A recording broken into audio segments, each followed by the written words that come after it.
Assalamualaikum ya akhi ya ikhwani. Assalamualaikum ya akhi ya ikhwani. Atamasya ilal bakhdan wala tansa ihmilu arribat. Idza kuntum ummat Muhammad ajibus salami bin nasyad.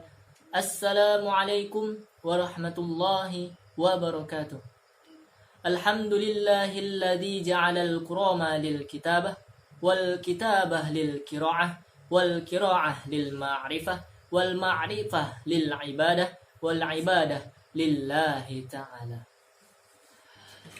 Segala puji syukur kehadiran Allah Subhanahu wa taala yang telah melimpahkan karunia nikmat hidayahnya kepada kita semua sehingga kita dapat menjalankan aktivitas kita walaupun dalam keadaan ditimpa sebuah wabah, yaitu wabah COVID-19 atau disebut juga dengan corona. Tapi Allah masih memberikan nikmat kita, yaitu berupa bernafas. Nikmat ini sangat besar, tapi masih banyak umat manusia yang lalai dan tidak bersyukur yang telah Allah berikan kepada kita. Salawat serta salam marilah kita hadiahkan kepada baginda Nabi besar, yakni Nabi besar Muhammad sallallahu alaihi wasallam, kepada keluarganya, para sahabat, para tabi'in, para sahabat yang telah berjuang, dengan mengucapkan Allahumma sholli ala sayyidina Muhammad wa ala ali sayyidina Muhammad. Saudaraku yang dirahmati Allah Subhanahu wa taala,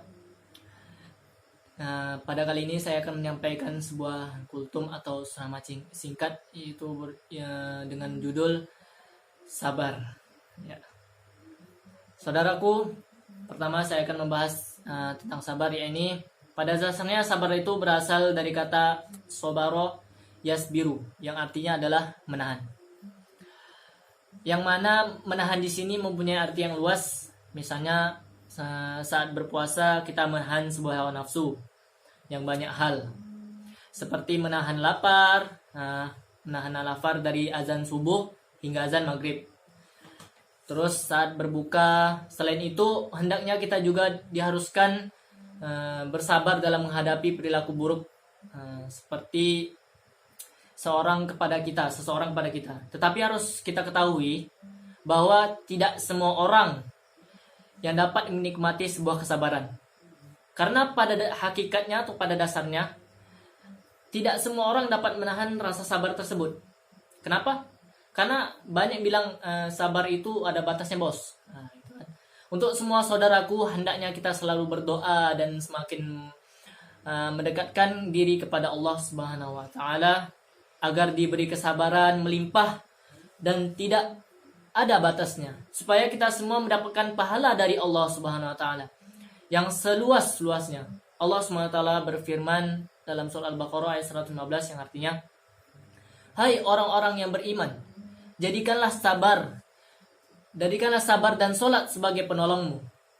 Sesungguhnya Allah beserta orang-orang yang sabar." Yang di dalam Al-Quran itu disebutkan, Innallaha ma'as sabirin. Sesungguhnya Allah bersama orang yang sabar. Dan kemudian bercermin dari ayat tersebut, kita bisa menyimpulkan bahwa Allah SWT akan selalu memberikan pertolongan untuk setiap hamba-hambanya yang mau menjalankan segala perintahnya dan menjauhi diri dari segala larang-larangannya. Di dalam surah Al-Baqarah tadi disebutkan keuntungan orang-orang yang mau mengerjakan sholat wajib 5 waktu, serta mereka yang mampu menegakkan rasa sabarnya, yaitu niscaya Allah SWT akan menjadikan pertolongan saat mendapatkan kesusahan.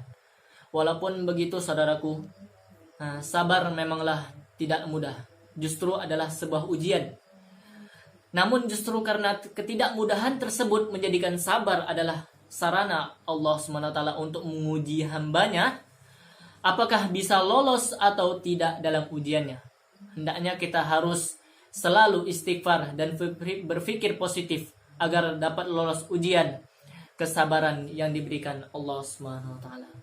Dan begitulah sedikit mengenai sabar yang bisa saya bagikan kepada saudara-saudara sekalian. Semoga setelah mendengar ceramah ini atau kultum singkat ini, kita semua dapat lebih memahami arti penting dari sebuah kesabaran dan untuk kemudian mengamalkan dalam kehidupan sehari-hari.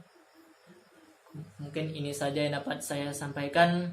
Saya sebagai Al-Fakir menyampaikan tausiah ini. Semoga apa yang saya sampaikan dapat hikmahnya dan kita semua diberkahi Allah oleh Allah Subhanahu wa taala. Yumkin ila hazamini sukron ilal khoto'i wabillahi taufiq wal hidayah wa ridha wal inayah afu minkum. Assalamualaikum warahmatullahi wabarakatuh.